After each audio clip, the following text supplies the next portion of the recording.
On Father's Day, I saw my late wife's car parked in my daughter-in-law's driveway, and what I heard next made my blood run cold. I didn't yell, I didn't storm off. I smiled, nodded politely, and made a silent promise to myself. I would return. That night, I found documents with my signature, except I never signed them, and someone had already declared me mentally unfit. But this was only the beginning. They thought I was old and easy to erase. They forgot who built the house they're living in. Before we dive into the full story, hit that subscribe button and drop a comment. Tell me where you're watching from. Let's get into it. Father's Day mornings used to mean something. A mug with a silly slogan, burnt toast from a 10-year-old who tried, a phone call from my son even when he was swamped. This year, it was just the clock ticking louder than it should have in a quiet kitchen. Shirt ironed, slacks creased. My shoes had been polished the night before, an old habit from construction site days that I never shook. I held the gift bag, just a small one, with a new set of paints for Ainsley, my grandson, and a bottle of lotion for Marcy. Thoughtful, but not extravagant. My son would have said it was just enough, the way he used to judge my birthday gifts to his wife. The air in Glenvale carried that early summer crispness. My car, an old reliable Chevy, grumbled to life like it resented the day as much as I did. Still, I drove with purpose. Marcy hadn't invited me, but that wasn't unusual. She never outright said I wasn't welcome.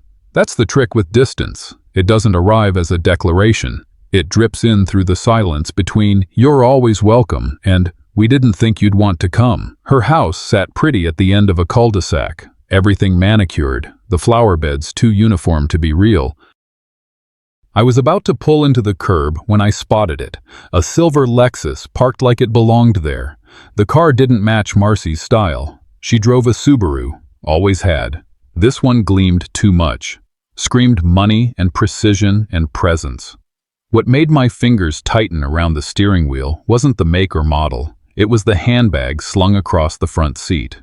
Cream leather, with a tiny worn patch near the zipper. The same bag my wife used to carry everywhere, even after the leather cracked. The one I gave her on our 20th anniversary. That bag should have been in a box in my attic, or at most in the back of her old closet. Not in this Lexus, not on this driveway, not today. I swallowed hard and got out. Ainsley answered the door. 13, lanky, and already taller than I'd been at that age. His hair was pulled back in a messy bun. Marcy always said he was expressive, like that excused anything. "Hey," he said, no smile. "Happy Father's Day," I offered, extending the gift bag. He took it but didn't move to hug me. "Thanks, Grandpa. I mean, Granddad from Dad's side." The words landed harder than they should have. He didn't mean harm. Kids just say what they hear. Inside, the house smelled of eucalyptus and fresh paint, not a trace of the old vanilla air freshener my son preferred. The walls had new art, abstract, cool-toned. My framed photo with James at the county fair was gone. All the family pictures were reoriented. Not one included me. I stood in the foyer longer than necessary, listening. No footsteps from upstairs, just the hum of central air and a kettle whistling on the stove. Marcy entered from the kitchen, wiping her hands on a dish towel. "Hal," she said, startled but not welcoming. "You didn't say you were coming." "Thought I'd surprise you," I said with a smile. "Hope it's not a bad time." She hesitated. No. Just wasn't expecting company." A teacup sat on the coffee table, lipstick on the rim. The color looked familiar, soft rose, subtle, but not Marcy's shade. I knew it, like I knew the worn patch on that handbag. "Someone visiting?" I asked casually. "Oh, just a neighbor popped by earlier," she said, too quickly. "Dropped something off." I nodded, pretending to buy it. She offered tea. I declined, said I needed the restroom. She pointed down the hall. On the way, I passed the dining room, neatly arranged, like always. A newspaper lay on the end of the table. Tuesday's date circled in red, evaluation. No context, no explanation. But the pit in my stomach turned over. I didn't ask about it, didn't mention the car, didn't press about the lipstick or the missing photos or the sudden absence of my son's presence in this house. Instead, I returned to the living room, thanked Marcy for the hospitality, and gave Ainsley a pat on the shoulder. He stiffened under my touch, back in my Chevy. I adjusted the rearview mirror. The Lexus was still there, glinting under the noon sun. "Something's not right," I murmured. And for the first time in a long while, I wasn't going to wait for answers to come to me. I'd find them myself. The teacup in front of me rattled ever so slightly as Marcy placed it on the coaster. I hadn't asked for tea. But there it was, ginger and lemon, the same blend my wife used to make when one of us had an upset stomach. "I thought it might help," she said, voice clipped, eyes darting to the clock on the mantel. "You seemed off." "Long drive," I replied. "Maybe just the weather." She nodded too quickly. Her smile didn't reach her eyes. The chair she sat in, James's old armchair, looked uncomfortable under her. Her posture was perfect, too perfect. It reminded me of people on a witness stand, careful not to say too much. "I noticed a Lexus out front," I said casually, lifting the cup. "Nice car. Yours?" She let out a laugh, too loud for a quiet room. No, a neighbor's. She stopped by to drop something off earlier."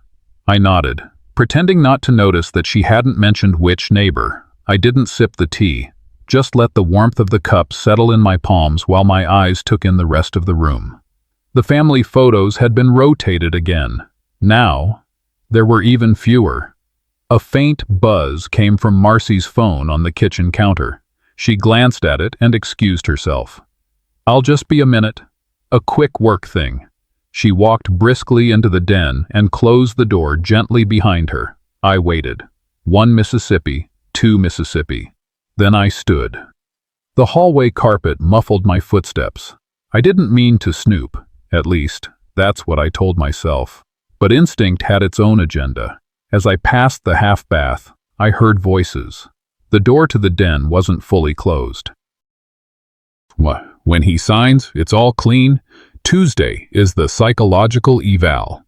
That voice, Lenny. A pause. Then Marcy's voice came in softer, breathier. "He won't push back. He never does." Then Lenny again. "Mom, you've done more for me than anyone." My breath caught. That word, Mom, it didn't belong in that house. Not from Lenny, not to Marcy. I froze, half hidden in the hallway shadow. A flood of memory swept in. Lenny's last conversation with me about Marcy had been cold, clinical. "She's distant," he'd said once. "Hard to talk to." And now he was calling her Mom? I stepped back quietly, returning to the living room as if I'd never left. My hands were shaking slightly, but I kept them tucked into my pockets. When Marcy returned a few minutes later, her smile was wider than before, stretched too far. "You look pale. Hal, everything all right?" "Just need some fresh air," I said, forcing a casual tone. She moved quickly to the kitchen and returned with another cup. "Ginger tea helps settle things," she said. I nodded, but didn't reach for it. Her fingers trembled as she set it down. We sat in silence for a few seconds before I stood. "Thank you for making time for me today," I said. "Wasn't planning to stay long." She walked me to the door. As I stepped onto the porch, I turned. "By the way, Lenny's car, she stopped by often?" Marcy's body stiffened. Her lips opened, then closed. "Every now and then," she said after a beat. "We talk sometimes." I held her gaze longer than I should have. Eventually, she looked away. The sun had shifted since I'd arrived. Light filtered through the maple trees along the street, casting shadows across the driveway. Instead of heading straight to my car, I turned toward the Lexus. My reflection wavered in the side window. On the passenger seat was a leather-bound notebook, cream-colored, worn near the spine. My wife's notebook, the one she used to keep grocery lists, gift ideas, and dreams she never said aloud. I gave it to her on her birthday the year we downsized. It was supposed to be her journal for retirement. I reached for the door handle, paused, couldn't do it. I stepped back, letting the image burn into my memory. Then I walked to my car and sat behind the wheel, the engine off. That word, Mom, echoed. It didn't belong. Not there, not from Lenny, not about her. Something was wrong, and I wasn't going to let it slide. The drive home was short, but it stretched in my mind like a slow-motion replay. By the time I pulled into my driveway, the sun was casting long shadows across the yard. The garden beds Marlene once tended now held weeds that crept in without apology. I didn't have the heart or energy to fight them lately. Inside, the air was still. A heaviness clung to the place, like the walls had been holding their breath all day. I walked into the kitchen, opened the drawer by the sink to retrieve my medication, and froze. The framed photo that used to sit there, James at his college graduation, grinning ear to ear with his cap crooked, was gone. In its place sat a glossy flyer for a memory foam mattress, the kind that supposedly adjusts to your pressure points. My pressure point was right in the center of my chest. I wandered from room to room. The porcelain bowl Marlene had bought at the Glenvale Art Fair was missing from the console table. A glass vase now sat in its place, generic and tall, like it belonged in a showroom. Even the Afghan my mother crocheted had vanished from the armrest of the sofa. That wasn't oversight, that was replacement. I stood in the hallway, hand resting on the banister, and felt a wave of something too old to be called anger, but too sharp to be grief. I closed my eyes, and suddenly I was back at that dinner, the one a few months after James died. Marcy had brought over a casserole and a new set of candles. She said the old ones smelled too much like the past. She suggested we simplify the space, make it less of a shrine, said it gently, with that quiet insistence she was good at. Before dessert, she'd already packed a box with picture frames, my father's handmade clock, and the quilt that used to hang in the hallway.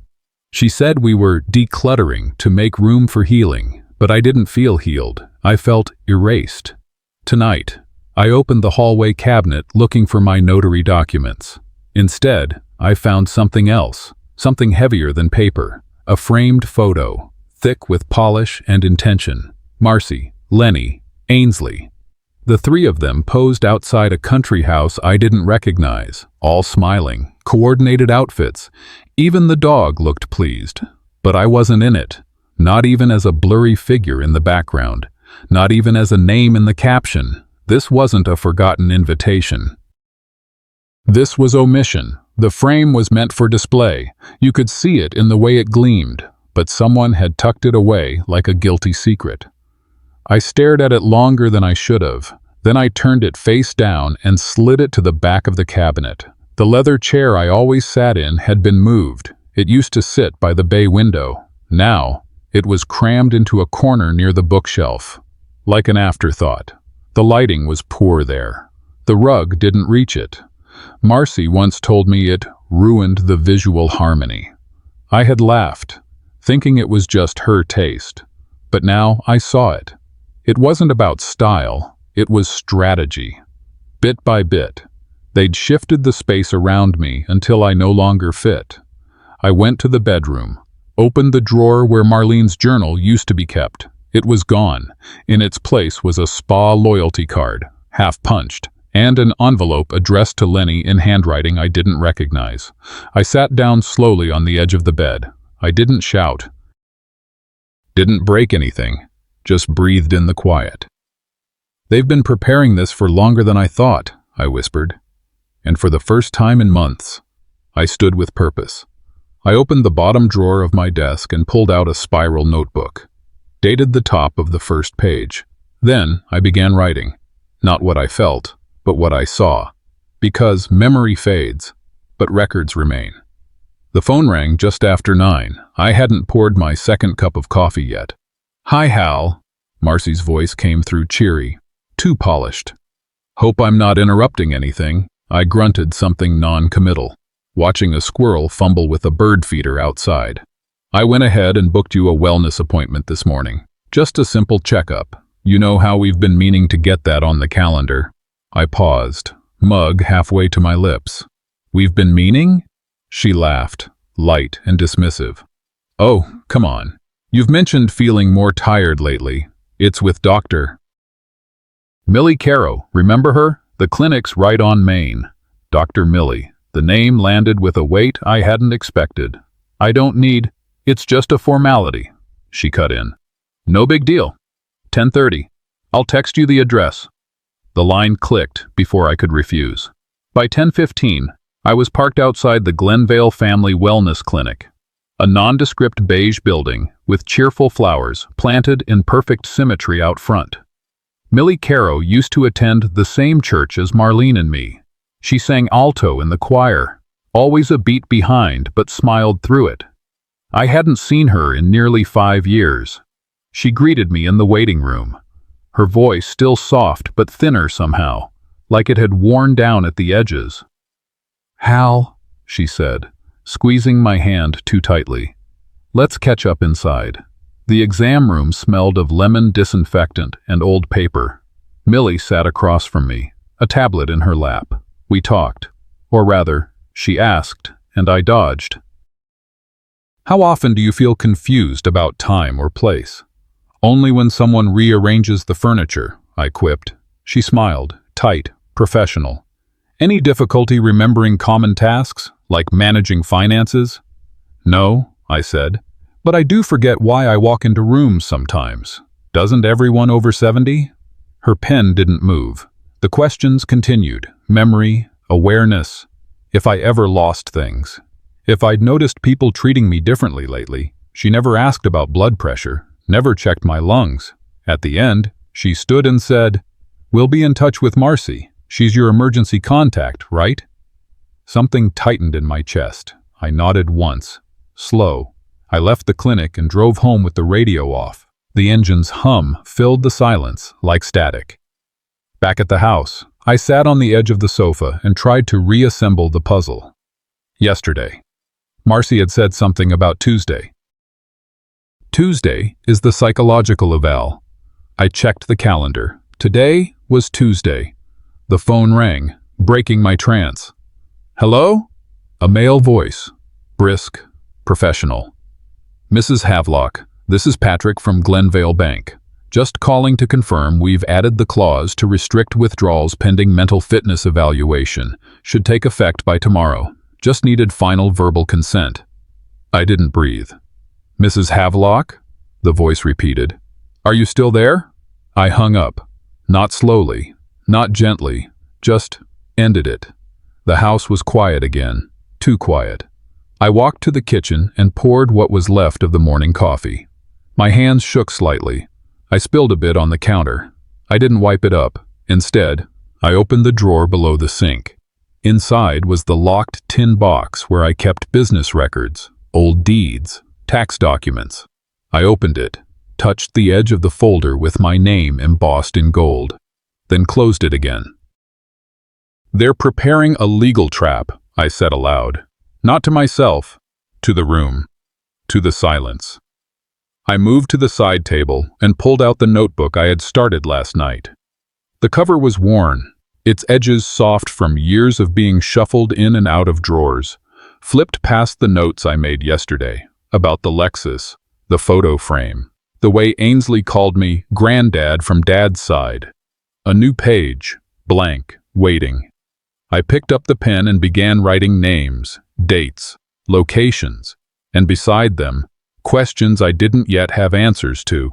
The sun had long dipped behind the pine-covered hills when I pulled the old leather-bound ledger from the bottom cabinet drawer. My fingers were stiff, but memory guided me better than eyesight.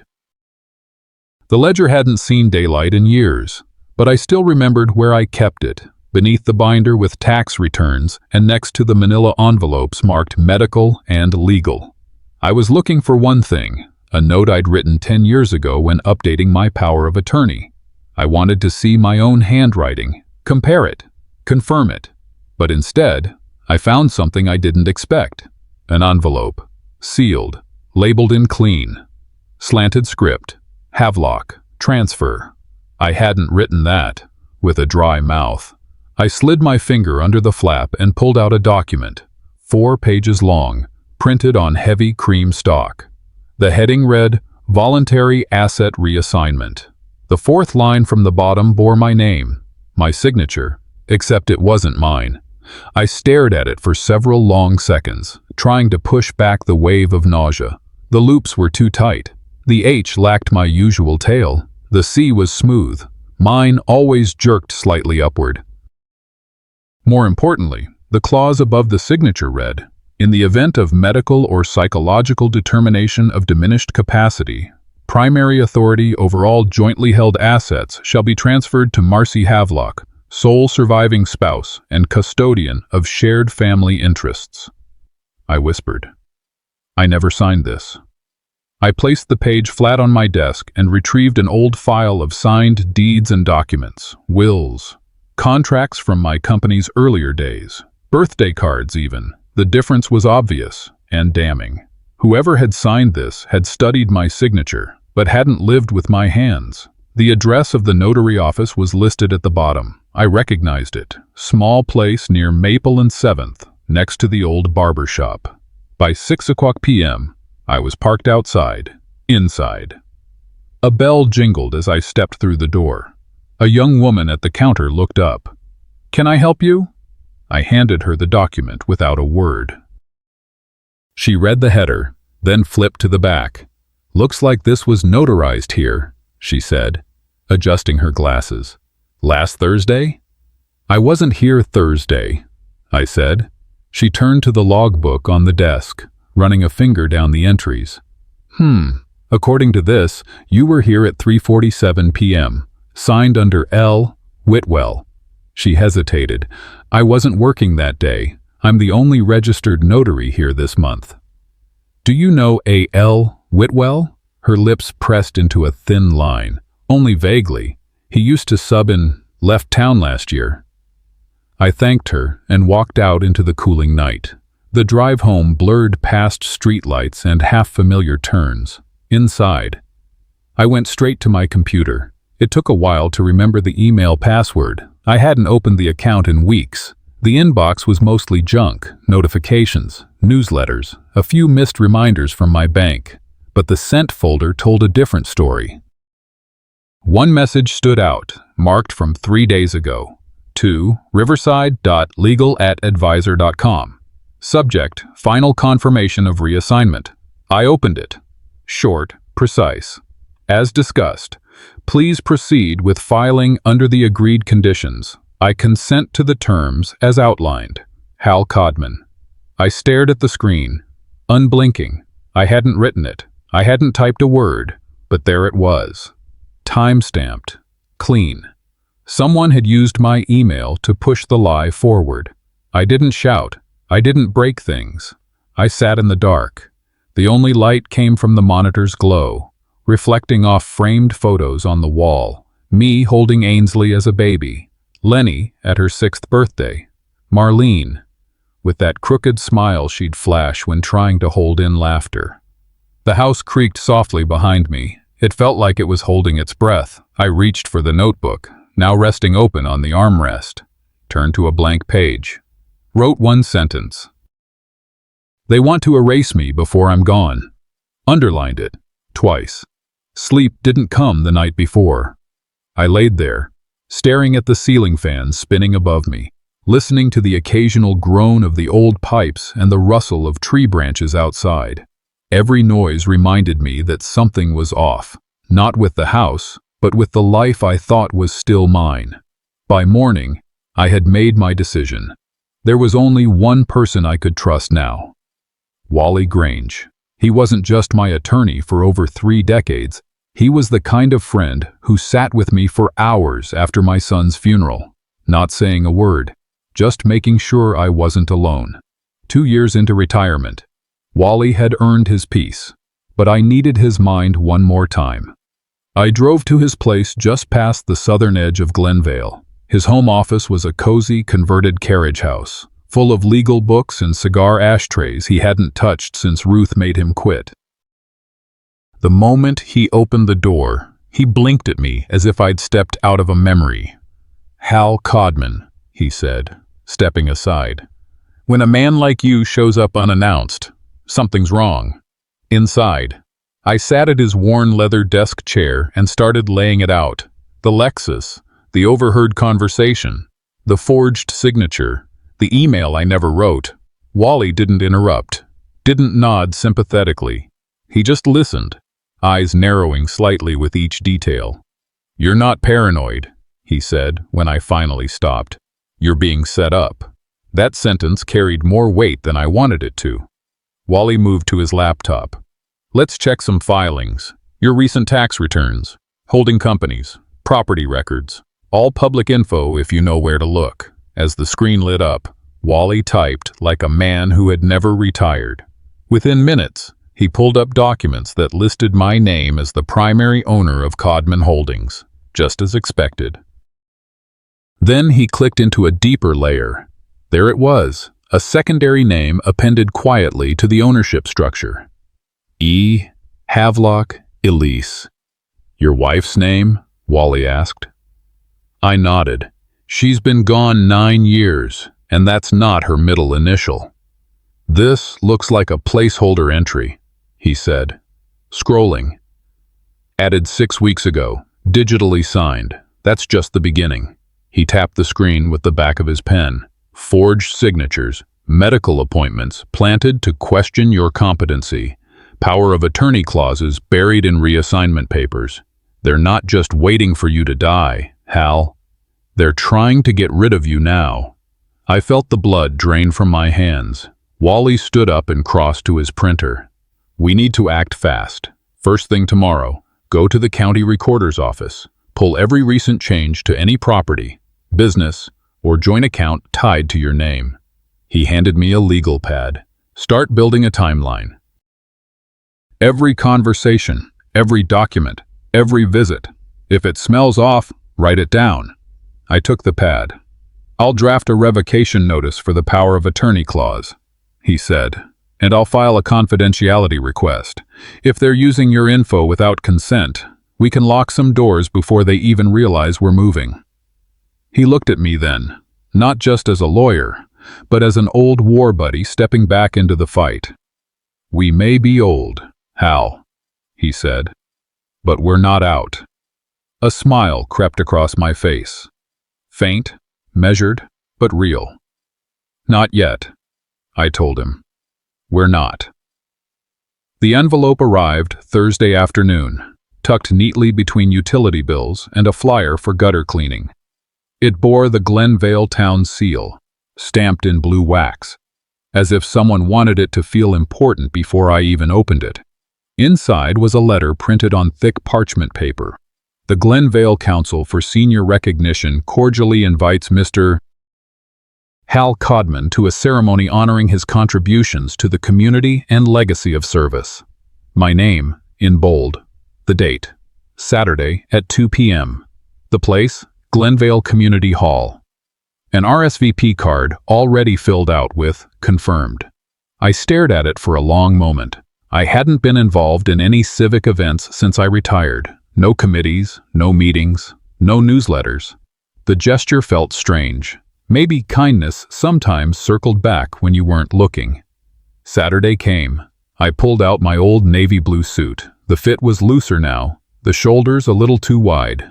I pressed the jacket with care, fastened the buttons with deliberate fingers, looked in the mirror, and nodded once. Just a ceremony, I told myself. A handshake, a thank you, a plaque maybe. When I arrived, the community hall was buzzing with soft music and catered finger food. Folded chairs lined the sides of the room, while a podium stood under a banner, a life of service, honoring Glenvale's elders. A table near the entrance bore name tags. Mine sat near the top, and then I saw them, Marcy and Lenny, standing near the front row, chatting with a man in a beige suit, their heads turned the moment I entered. Lenny's smile dropped before quickly reassembling itself. The man approached, clipboard in hand. "Mr. Codman," he said warmly, "we're so grateful you could make it. Before the event begins, we just need a small form initialed. Media release. Standard procedure. Allows us to use footage from the event. He handed me a sheaf of papers, stapled together with an orange tab sticking out. Where should I? Just at the tab, he said. No need to read the full packet, it's all standard. Legalese. The words blurred as I scanned the pages. Phrases like in perpetuity and representative authority flickered past. Vague, broad. Too broad. I smiled, pulled a pair of reading glasses from my jacket pocket, and fumbled them slightly. Old eyes? I said. Mind if I take this home to read properly? The man hesitated. Well, it's just protocol, Marcy interrupted, stepping in. It's okay. Dad, we can do it later. Her hand lightly touched my elbow, warm and firm. I nodded, handed the papers back without signing. Then I wandered to the refreshment table, mini quiches, fruit skewers, bottled water, and a stack of brochures neatly arranged beside the napkins.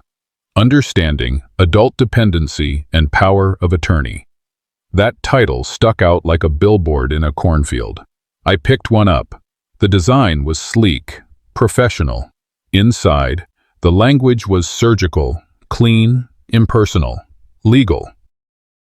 A dog-eared page had a section underlined in blue ink, Conditions for transferring guardianship in the event of gradual mental decline. On the back of the pamphlet, someone had scribbled a note in small, tight handwriting. Mr. Codman, don't let them corner you. The ink was fresh. I tucked the pamphlet inside my coat pocket. By then, the hall lights dimmed slightly. A local councilwoman took the stage, microphone crackling. I slipped out before she finished her first sentence. No goodbyes, no handshakes. I didn't need applause from strangers. I needed answers from the people who'd stopped treating me like a person. Outside, the wind had picked up. The town looked the same, but everything felt different. In my pocket, the pamphlet rustled as I walked. The knock came just as the coffee finished brewing. I had just sat down at the kitchen table, the warmth of the mug pressing into my palms when the sharp rap of knuckles echoed through the hallway. Something in the sound, too precise, too rehearsed, set my nerves on edge. On the front step stood a courier in a navy windbreaker, envelope in hand. "Delivery for Mr. Hal Codman," he said. The envelope was thick, labeled confidential in red ink. Return address, Dr. Millie Caro, Glenvale Family Wellness Clinic. I opened it right there on the porch. Inside was a single-page letter. Subject, assessment outcome. After review of the preliminary cognitive evaluation conducted on June 17th, this office recommends a formal mental diminishment review.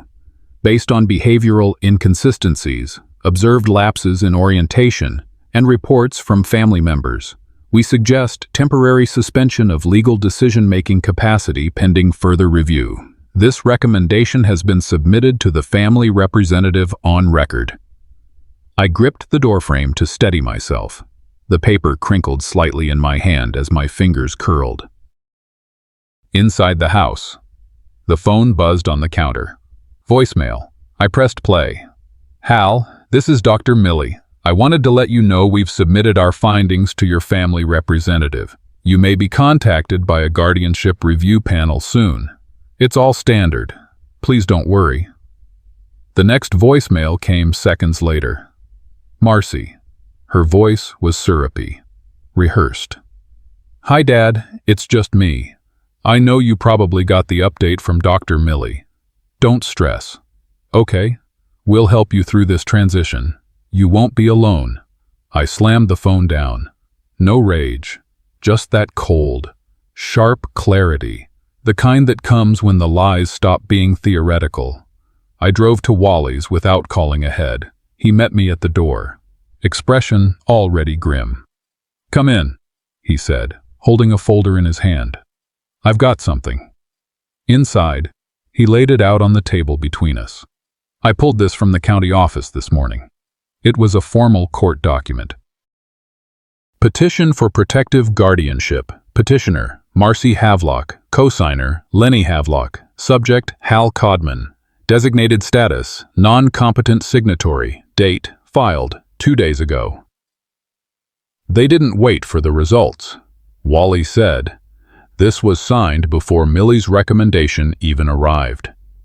I sat down slowly. This isn't just about assets, he added, flipping to the second document in the file. This is what they really want.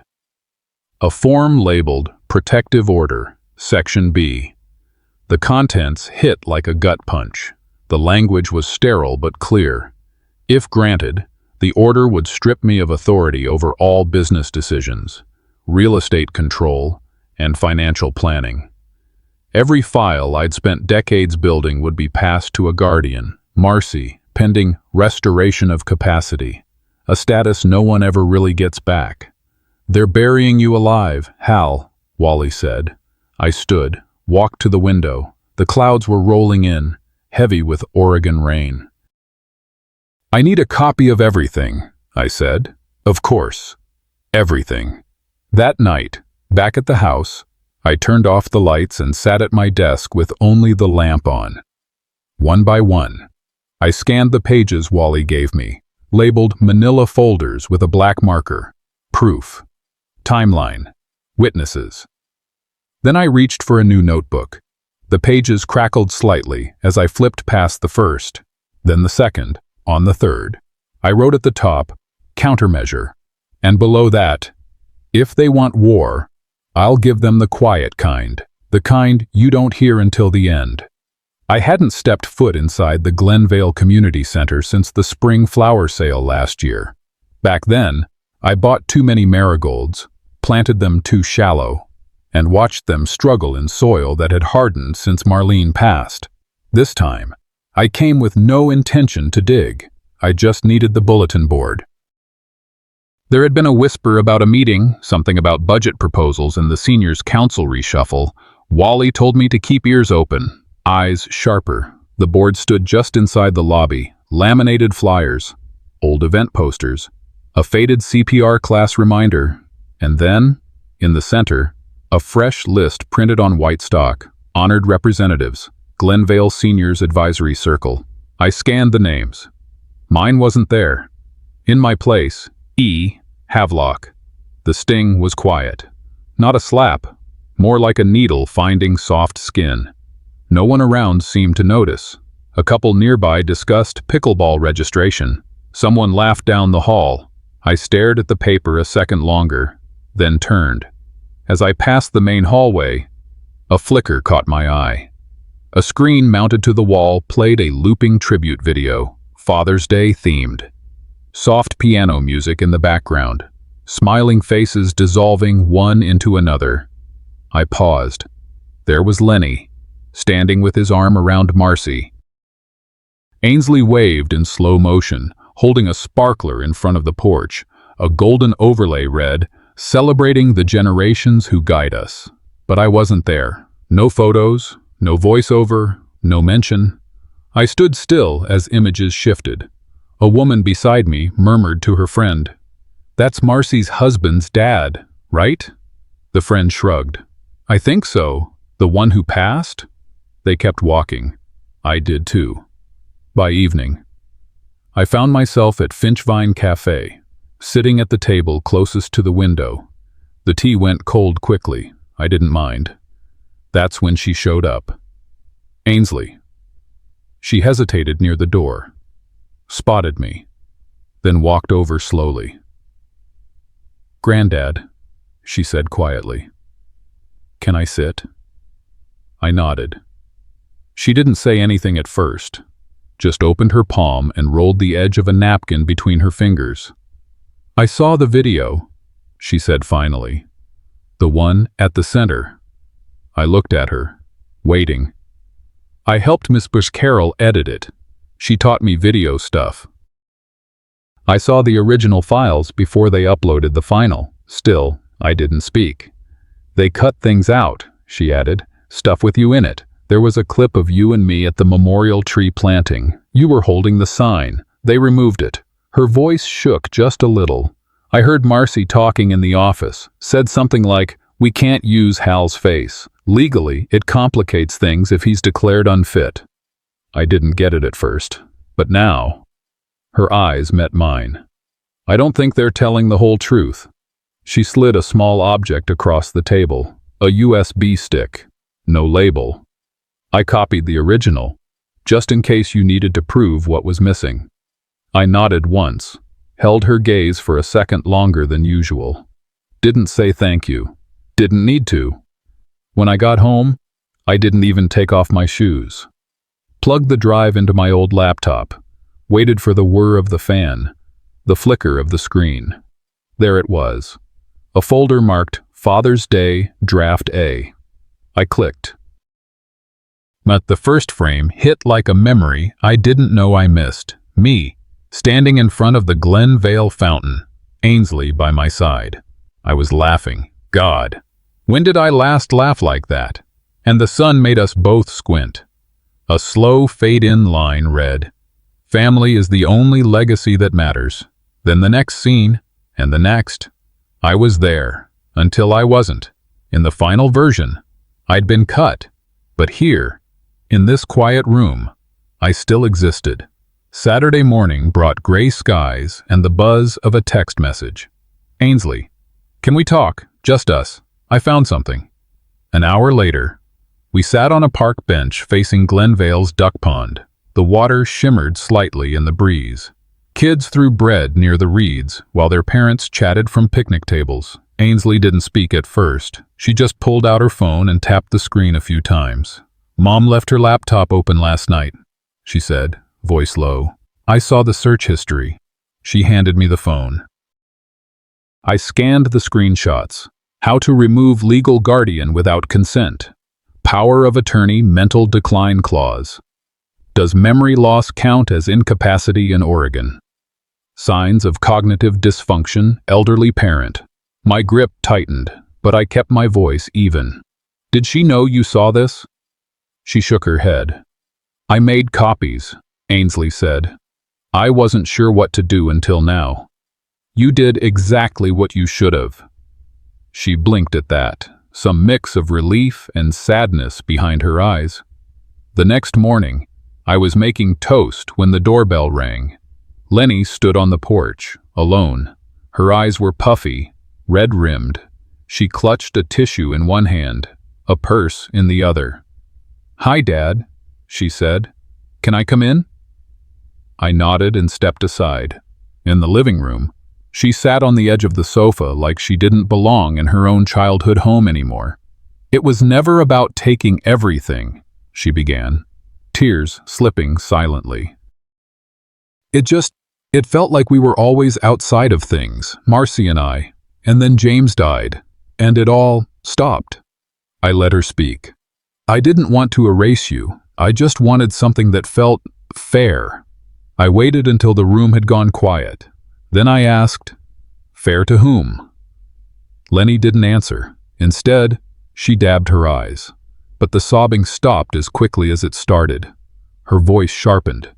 "If you'd signed the amendment willingly," she said, "we wouldn't have needed the evaluation." So that was it. The tears were prelude. The threat was the chorus. I leaned forward slightly. "So the doctor's note, Millie's diagnosis, was part of fairness?"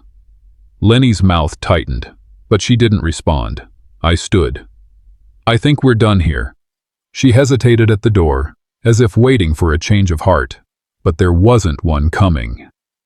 An hour later, I was back in Wally's office. He scanned the screenshots Ainsley had shared. Then I showed him the video files, the original footage from the Father's Day tribute. He leaned back in his chair, lips pressed together. "It's enough," he said. "This isn't just manipulation, it's intent, and it's documented. What do we do?" He opened a drawer, pulled out a new folder. "We start with a notice of intent to contest guardianship. We revoke every document they've touched. Then we build for civil action, fraud, misrepresentation, elder coercion." It sounded like a war plan. It was Monday morning. We stood at the counter inside the county clerk's office. The woman behind the desk looked up from the papers. eyebrows raised. "This changes things," she said, flipping through the notarized counterforms. I nodded. "That's the idea." Outside, the sky was beginning to clear, the courthouse steps behind me. I stopped and took the deepest breath I had in weeks. Not from relief, from readiness. "They think I'm weak," I muttered. Wally smiled beside me. "Then let's show them what 72 looks like when it fights back." The envelope stood out the moment I opened the mailbox. Handwritten, weathered, no return address. But I knew that scrawl. Thick block letters, slightly slanted. Gil always wrote like he was carving into wood. Inside was a single sheet of yellowed paper, folded twice. "Hal, heard some things through the old Glenvale contractor circle. If you're in trouble and need someone to vouch, I remember everything. The ledger, the meetings, the signatures, all of it. I still owe you for pulling me out of that drywall mess in '93. Just say the word, Gil." I sat on the porch steps and reread the note. He remembered. And now, so would the court. By mid-afternoon, I found myself standing on Marcy's porch. Not angry, just prepared. She answered on the second knock. Her expression was a mix of surprise and suspicion. "Hal," she said cautiously. "You forgot what I used to build," I said. She blinked. "What are you talking about?" I reached into my coat pocket and pulled out the USB Ainsley had given me. Then the copy of the original tribute video Wally had burned onto a CD, just in case. I held both out. "Keep these," I said. "One day, you'll want to remember who I was." She took them wordlessly. I didn't step inside. I didn't ask questions. But she invited me to stay. That surprised me more than anything. Inside, the living room looked just as sterile as the last time I'd seen it. Magazine perfect and soulless. She walked to the TV, plugged in the USB, and hit play. The video began. My face filled the screen. Soft focus. Smiling in the spring light. Ainsley next to me, waving. We watched the full sequence in silence. Then came the narration. Family is the only legacy that matters. Her fingers tightened around the remote. Her eyes never left the screen. "You recorded that line for him," she said finally. I nodded. "And you deleted it," I replied. She didn't argue, didn't explain, but she didn't press play again either. Later, at Wally's office. I handed him Gil's letter. He grinned like a man who'd just been handed a trump card. "This gives us a credible witness from before the company was even fully transferred," he said. "If they challenge your memory or intent, we now have proof someone else knew the truth all along." He placed the letter into the court packet with surgical care. On Wednesday, I received notification from the county courthouse. The guardianship hearing would proceed as scheduled, but the emergency authority Marcy had secured to freeze my accounts and medical access had been suspended, pending full review. They hadn't ruled in my favor, but they weren't ruling hers either. The walls were beginning to crack. That evening, I walked into my garage. The scent of sawdust still lingered in the beams. I pulled a canvas tarp from the top shelf, revealing an old roll of blueprints. The first house I ever built, 3 bedrooms, simple gables, wrap-around porch. I unrolled it on the workbench, the paper curling at the edges. "Foundations matter," I murmured. "Not walls, not paint, not appearances, foundations." And with the plan in hand, I stepped back into the light. The courtroom was cool, almost too quiet. I could hear the ticking of the wall clock above the clerk's desk. It reminded me of a metronome, a slow, measured beat leading into something inevitable. Across from me sat Marcy and Lenny, both poised, both silent. The judge, a woman with steel gray hair and eyes that didn't flinch, looked at me over her reading glasses. "Mr. Codman, do you have legal representation today?" Wally rose. "We do, Your Honor." "And evidence that directly challenges the basis of the petition." I nodded once and reached into my jacket, pulled out a small black speaker, one Wally insisted we test 5 times the night before. I opened my notebook, flipped to the marked page, and pressed play. When he signs, it's all clean. Tuesday is the psychological eval. "Mom, you've done more for me than anyone." The voices were clear, Lenny's and Marcy's. From the hallway, from the morning this all started, the courtroom remained still. Then the audio ended. Silence. Marcy's lips parted, but no words came. The judge leaned forward.